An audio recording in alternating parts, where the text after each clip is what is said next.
Hi everyone, this is Yuvraj Dua, and again I have with me Monty Panesar to review first day of the third test between India and England, ping ball test. Monty, first things first. India still trail by just 13. A disastrous day for England on the box office of the first day, largest stadium in the world. What a build up! Great day for India, great day for Indian cricket again. What do you make of the pitch on the first day? A lot of dust flying. I saw whenever the batsman stepped out, played a shot, lots of dust flying all around the popping crease. How do you think that went on for the bowlers or to the detriment of the batsmen? Yeah, look, I think England possibly have misread the pitch. I think they should have played another spinner. But going on just pink ball cricket where they think, that last session the ball kind of does a bit, then, you need the likes of Jofra Archer to really bowl quick. And he's only bowling, 135, 130 kilometers. And if they're going to pick three seamers, then Jofra Archer, he has to bowl fast, as the third seamer. So he really needs to, turn up to the test match and bowl with pace. Or I think that third seamer option would have been much better playing the second spinner, which we already know because the ball is turning, it's bouncing. India played three spinners. And I think it was the last time England played one spinner was back in 2001, I think, at Mohali when only Richard Dawson played, and the ball wasn't turning and bouncing as this one. So I'm really surprises me why they only want to play one spinner.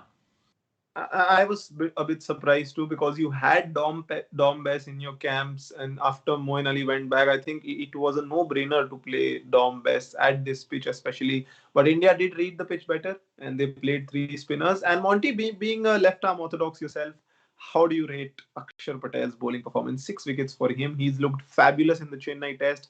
Now on the first day of the Motera pitch, what are the things that you think he's doing right?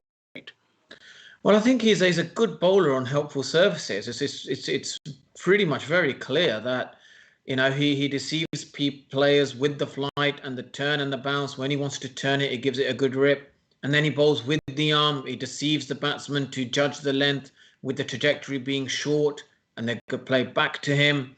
I think the England batsman can't read his trajectory. They can't read it, and I think he fools them, and then they don't know what the length is. So I think Akshay Patel has got a huge upper hand on the English batsman.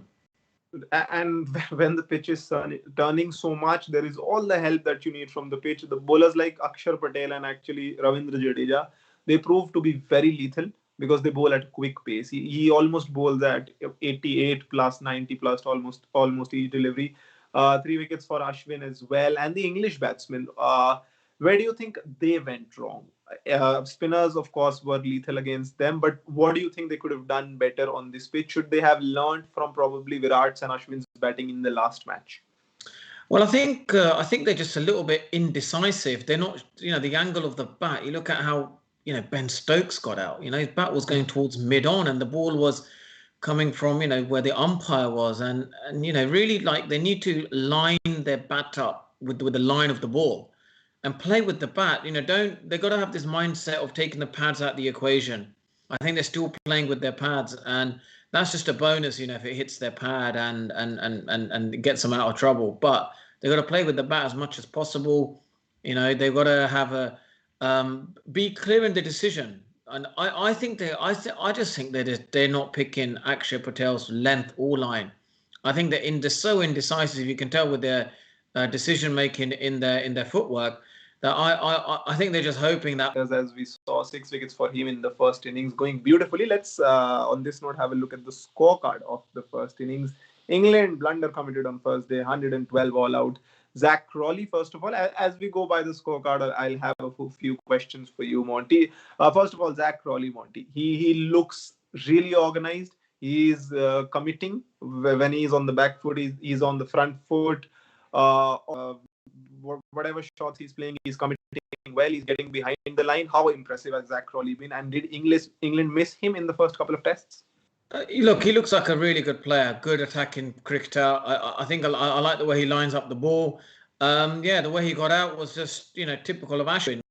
Sorry, Akshar, where he just turns the ball, and then the other one comes with the arm, and that's just, good, bowling. If anything, maybe Zach Crawley could think, right, why don't I bat on middle and leg stump. So when the ball is pitched at the stumps, I'll play with the bat. And then if it pitches slightly off stump, it beats me. That's fine. It's not a problem. But it's more about not getting LB, because the danger ball is actually the non-turner with Akshar. It's not the turning delivery. Yes, for sure. I think the ball which comes in is lethal on a turning pitch. Then as we move on, Dom Sibley got out for a duck. Johnny Bairstow got out for a duck. Ishant getting the first wicket in his 100th test. Then, of course, Joe Root, 17 of 37. Ben Stokes got out to Akshar Patel, LBW. Ollie Pope was cleaned up by Ashwin. Ben Foakes for 12, cleaned up again. Jofra Archer bowled on Akshar Patel as well. Jack Leach, 3 of 14. Stuart Broad, 3 of 29. Not much to look at here, but let's move on to the Indian bowling attack. Ishant Sharma, 5 overs, 1 maiden, 26 for 100th test for him. He's been a workhorse throughout the years. Jasprit Bumrah just bowled the 6 overs. Akshar Patel, almost 22 overs, 38 runs and 6 wickets for him. What a series it's been for him so far. Ravichandran Ashwin, again, doing so much work. 16 overs, 26 for 3. Moving on to the Indian scorecard. Rohit Sharma, 57 of 82. Let's also talk a bit about Rohit Sharma, Monty.